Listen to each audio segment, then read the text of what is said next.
What's up, you guys? Welcome to Dreamers Podcast. Thanks so much for tuning in today. We've got a very special guest today. Today we've got Austin Haig, and so super excited to have him introduce himself and tell a little bit about who he is and what he does. So why don't you go ahead and just tell everybody kind of like who you are, what you do. So I'm Austin Haig, as he said, and what I'm trying to do right now is make it in this world as a musician, and that's about as cliche as it can get, but find a way to be myself and have my voice be heard and hopefully somehow make a living doing it and not starve along the way. Yeah, no, awesome. That's the most perfectly said description of a musician.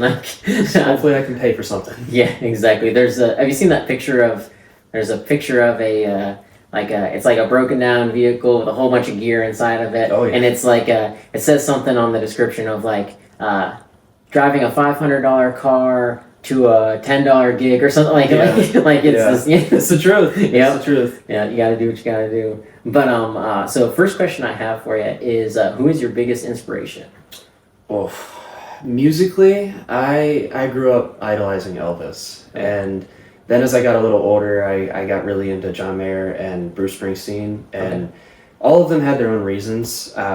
It's hard to pick a favorite because, like I said, I took a little bit from everybody, and that's kind of how I've tried to develop my style, was kind of a mixing pot of all the things I liked. Yeah. I'm never going to be a raspy Springsteen. There's never going to be another one. I'll never be another crazy John Mayer, or hopefully not another Elvis, but I like elements of those things, and I just think that I just can't pick one. Yeah. I've tried, and between those three, but in life, I would have to say that it's probably been my dad. Awesome. My mom, my dad, my sister, my whole family have supported me endlessly. But I think just because of the sheer relatability of also being a guy, I have to say, my dad, he's the guy, you always see fighting the battles, and when you're young, you just kind of look up like, wow. Yeah. No, that is awesome, man. And how long have you been doing this? I mean, pretty much forever, but... I started playing guitar with my grandpa, my papa. He got me into playing guitar probably when I was, 8 or 9. And I would play in my room for a while, and then as I got older, it just kind of became a thing I just did in my room. I never really thought anything of it. So I was about a sophomore in high school, and I had my first really big crush. And I was sitting in math class, bored out of my mind, and I wrote my first little song. I don't even know how. I was bored, and I did it. And that's when I started thinking, this is cool. I like the writing idea of being able to, put these thoughts that I could never say to this girl, because it just never ended up working out. But I could write them on a piece of paper, and it wouldn't judge me. And then I started kind of evolving that. But I didn't really start pursuing this until it was 2023. There was a few things in my life that kind of happened all at once, and if I didn't have an open mind at the time, and if I didn't have faith, I know you're a man of faith and everything, and have that ear to the ground, always kind of like, what is that? Maybe I'm on the wrong path. I might have missed them, but those things kind of taking place all together kind of forced me to take that little plunge. And ever since it was about June of 2023 was my first gig, I've in some way or another been trying to do this. Yeah, awesome, man. Not too long. That's sweet. Oh yeah, but you've been. In my opinion, you've been more than successful. You're literally doing a show every night, pretty much. Trying to get to a point, where I can do more. Yeah, but that's awesome. So tell us about one of your favorite memories during this journey. There's probably a bunch, but that's been the hard part for me. I'm a perfectionist, and I'm somebody that has a hard time taking in the little wins along the way. That's a big lesson I've always had to learn and keep learning. But with the good stuff that I've let in, I would say probably one of my favorite memories, one of the nights that just felt good, was back in March of this year, last 2025. I got to open for a buddy's band. It was my first time playing at a venue. And it was just me, and a acoustic guitar, as hard as I could rock out, but I got to play my stuff specifically. It was more musician based and less human jukebox, that a lot of these gigs can be. And that night, just all around was it went off without a hitch, and everybody loved it. And it was such a cool community moment, because I knew it was I can say names, right? Oh yeah. Okay, so it was actually a friend, Eric Stuckey from First Baptist in Massillon. Oh, okay. Yeah, and so I got to play with their praise team band for a while, and then we got to know each other as musicians. And so I got to open for his band, and then I played a song with his band. And between his family and our families and just everybody that was there, it was just such a cool, special moment of just community and That's awesome. good things. Yeah. Not too many nights, like I said, you can just say that. Oh, they went off without a hitch. Yeah. Especially in your line of like. Yeah. There's always something like there's always some kind of something. So in the perfect scenario, in the ideal like situation, where would you like this to end up? Like if you could call the shots and be like, oh, this is exactly how I want it to be. I mean, I know you're always looking for improvement and you always want to get better, but what's the ideal? I guess the ideal perspective look like for you?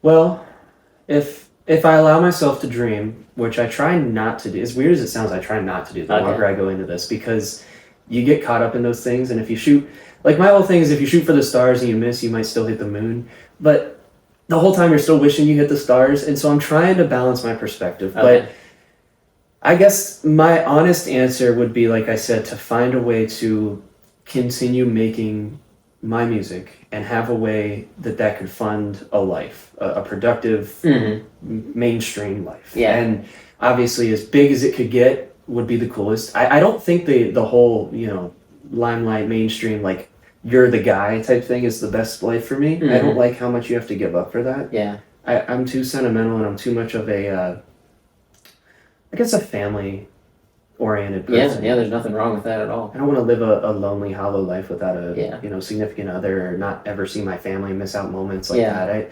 Selfishly, I'd like to have my balance, but I think this is one of the things I think John Mayer said it best. As long as I can keep making more music, if it's like, I know you can always make more music if you want to, but like as long as there's a reason for me to keep making more music, I think that would itch my like creative scratch that I want. I understand having that need.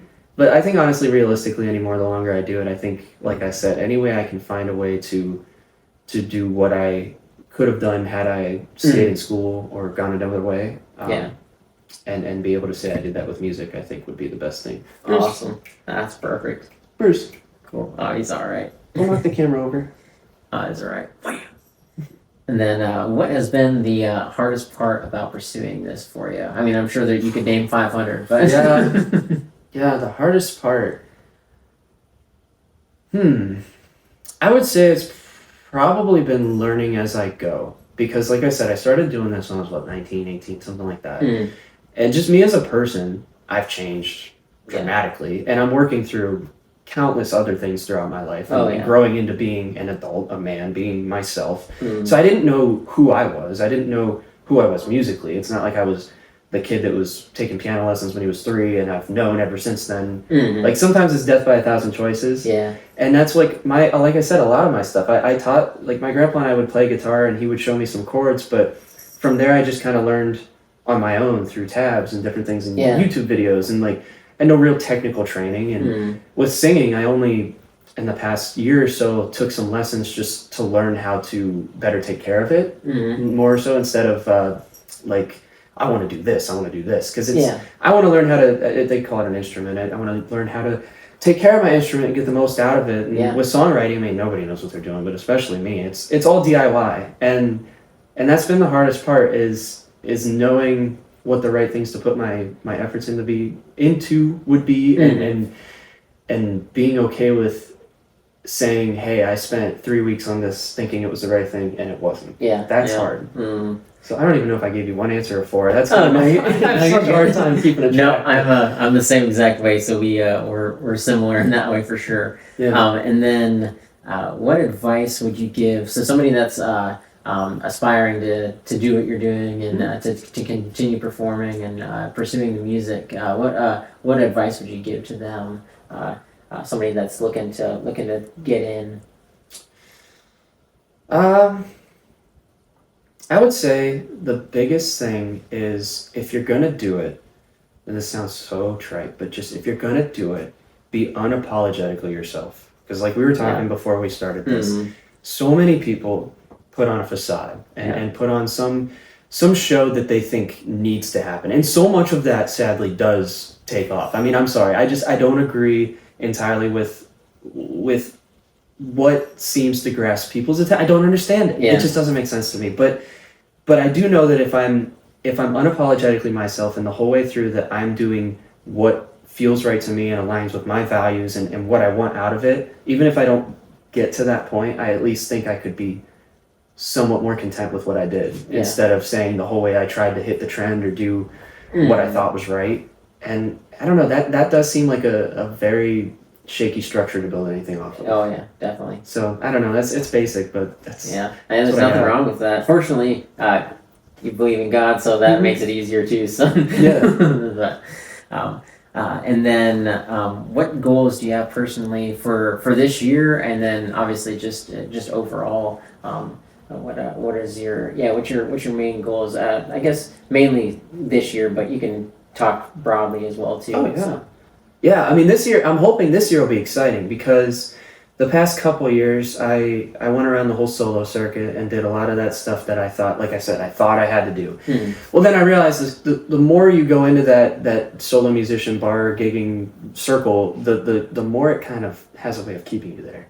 And I've had the fortune of knowing quite a few older people who've done it a lot longer than I have, and kind of would tell me things they wish they had done. And it's always sad when somebody comes to you in that state of mind, but I think it's some of the most precious advice you could ever get, because it's almost like hey man, I wish I'd have done this, but you still have a chance. You know? Yeah, exactly. It's sad, it is sometimes, but as far as what I'm doing this year, I'm actually putting efforts into to getting a band together, which is huge, because I've always that's what I want. Like that passion, that energy, that brotherhood, all of those things. Like I've yearned for those, and I'm so excited. I'm hoping it's going to pan out. We're in the very, very early stages. I actually was recording some demos today of the first 3 songs I want to have the 2 guys I have learn. Nice. That way we can all kind of be on the same page, and then we can start chipping away at it one at a time. And so that's a huge thing. And another big thing that's been bothering me is actually getting my songs recorded.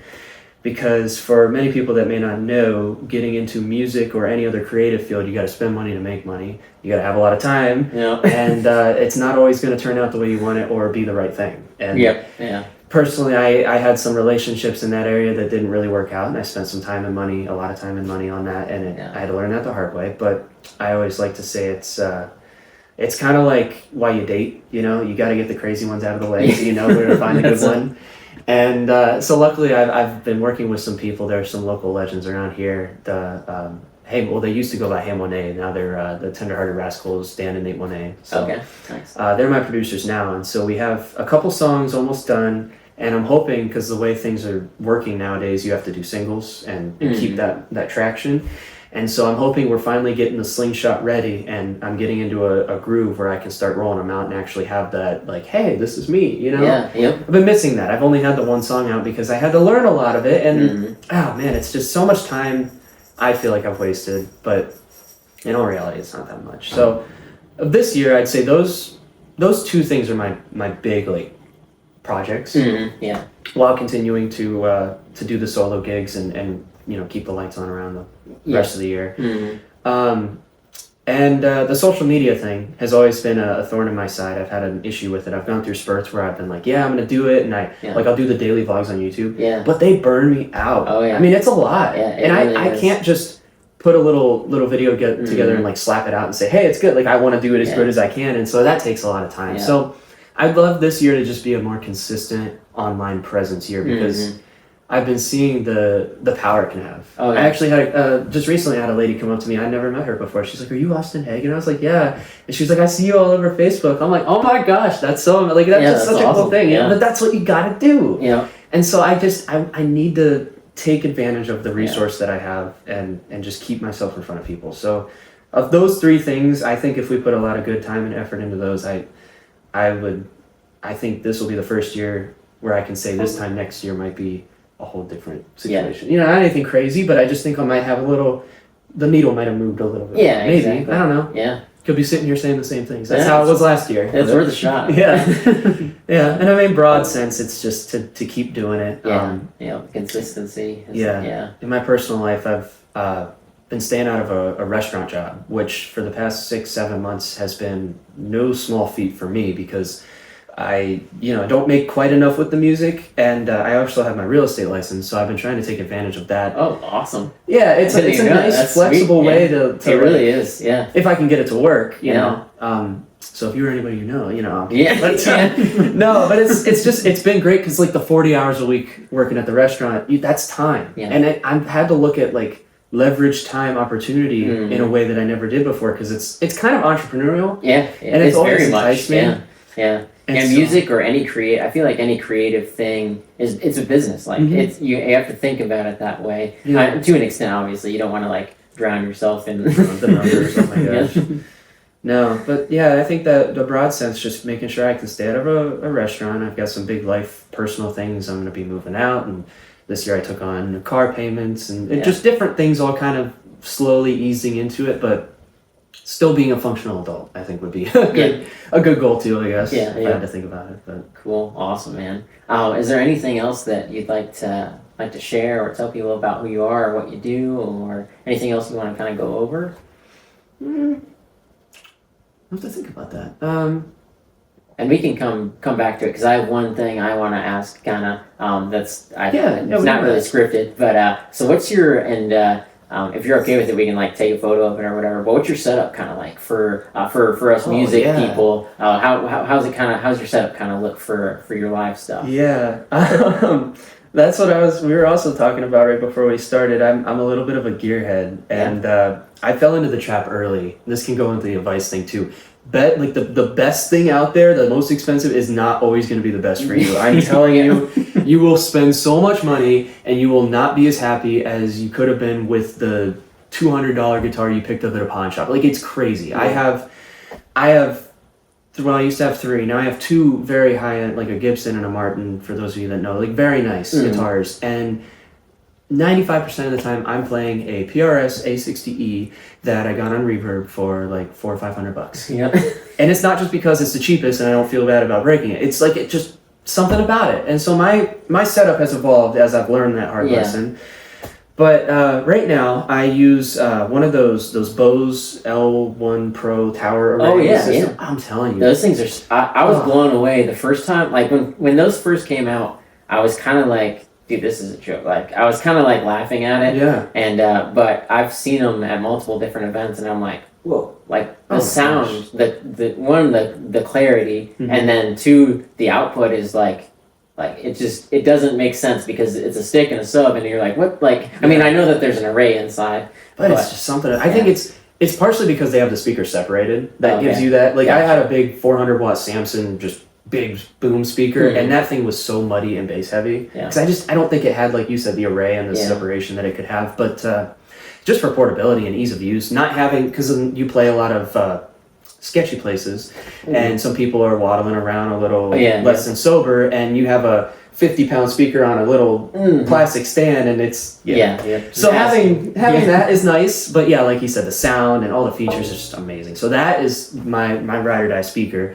And then from there, I'll run out into an Allen and Heath mixer. It's the Z10 or something. It's more channels and more power than I will ever use, but I'd rather have something I could grow out of than later down the road. Than, like, I could use that in the band setting stuff too. You know, so you got more inputs. So a little overkill. That was something I just bought off of a recommendation, but I've had no complaints with. Sweepable mids. Apparently, sweepable mids are a big thing and a very useful thing to have.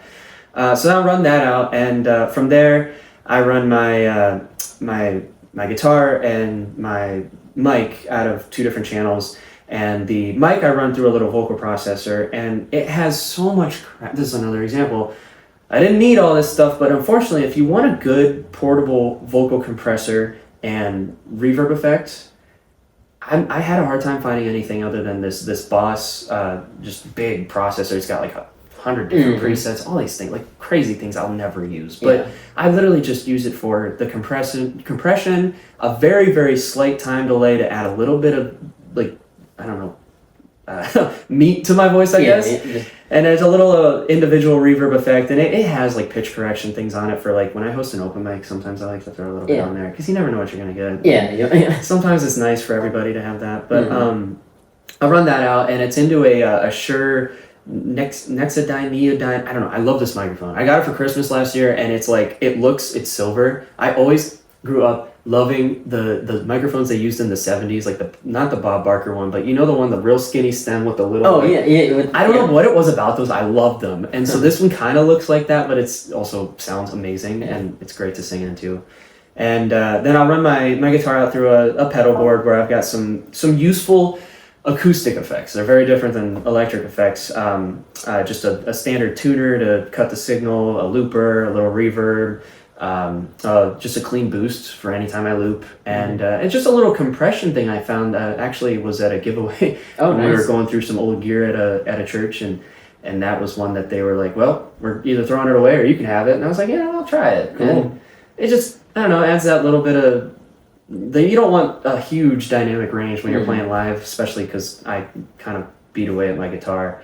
And then I have this horrible monitor that if anybody, wants to get hired for a hit job on this monitor, my dad and I have a joke, like any day, whenever that breaks will be the happiest day, because I hate this thing. It's horrible to use, but I'm using it out of spite because I paid for it. Yeah. But I'm hoping to hopefully switch to an in-ear situation here soon. And cool. And that pretty much. And then I got, like I said, those two little just cheap power lights on Amazon for like $20, and I put them on these just plastic thin poles to just give a little fade effect, because you're in a dark corner sometimes. It's nice to light you up. Yeah. Hey, it works, man. That's all that matters. People are like Moz. I think they always like to look at the light, and maybe if they look at me too, I'm happy about it. Yeah. Awesome. But yeah, that's as far as the gear side of it, it's pretty much what I roll with. Nice.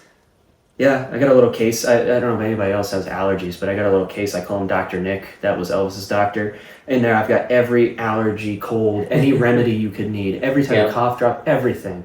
And that's attached at the hip for all my gigs, especially this time of year. But trying to change some things for the new year. My dad started helping me as more of a manager role. Oh, nice, cool. He's my roadie, and he helps me out all the time. But he has the actual practical like business know-how and the degree and the real life experience, and he's a whole generation older, so he can help me understand that. And so he's I told my girlfriend, she just giggled, she's like, he's your dadager? I said, no, it's like he's my man, it's a joke, like but it's to help have that extra accountability, because you wear so many hats, and it's just nice to have somebody else whose hand is in the pot with the same values and direction, and just an extra guy to bounce stuff off of, and just have to help him out. It's also just awesome that it's your dad. Like, I know. That's super cool that you guys have that relationship. So yeah. I mean, it's not always good, but he was also my golf coach, and there were many a times we left the course angry, but we always came back around to it, and I'm very lucky for him and my mom and my sister and grandparents, everybody that is just, like I said, supported me relentlessly and showed me the love and support and everything that sometimes I'm not entirely sure I deserve, And that's another cool thing, is the more I've done this, I've noticed we've had more reasons for my family to get together. Cool. Because we have holidays and events and things, but like, especially when I first started out, everybody kind of tried to make a point to come, and we found ourselves as a mostly family unit together more often. And that was such a cool byproduct that sometimes I may have been too caught up in the moment of, oh, my voice felt bad that night, or I didn't play that well, and I might have missed it, but I've been trying to really hang on to those moments now, because it's special. It is special. Yeah. If nothing else, that's worth it, right there. I know. I have to remind myself those things. Yeah. Cool. Awesome. Anything else you want to leave off on, or? Oh, I don't know. I want to thank you for having me. Really. Yeah. Of course. But no, honestly, like I said, thank you. Really. Yeah. And of course. This is a blast, and I'm looking forward to this year, and I'm really looking forward to getting a better hold on things, and I just hope that along the way I don't compromise anything. No. Let life get in the way. Yeah. Especially when you start dealing with other people and adult things and all the things that people usually use as their reasons why it didn't work out. And I'm nervous as I navigate through that maybe I'll be one of those people too that also kind of let things fall. I'm hoping not. I'm hoping my persistence and my. I was gonna say I don't think so. You have for how old are you again? 21. Yeah, so for 21, I promise. like most 21-year-olds aren't even like processing half of what you just said. So I think you're already like ahead of most even 40-year-olds just by having that. Well, thank you. I got the therapy copay once a week to prove that I'm working with the pros. But no, it is what it is, and I just hope I can have fun along the way, and I hope that you guys enjoy everything this guy's doing, because it takes a special breed, and he's something else, man. It's cool. He's doing it for people like us, and it's hard to find. Don't take any of it for granted. Well, thank you. Really. I appreciate that.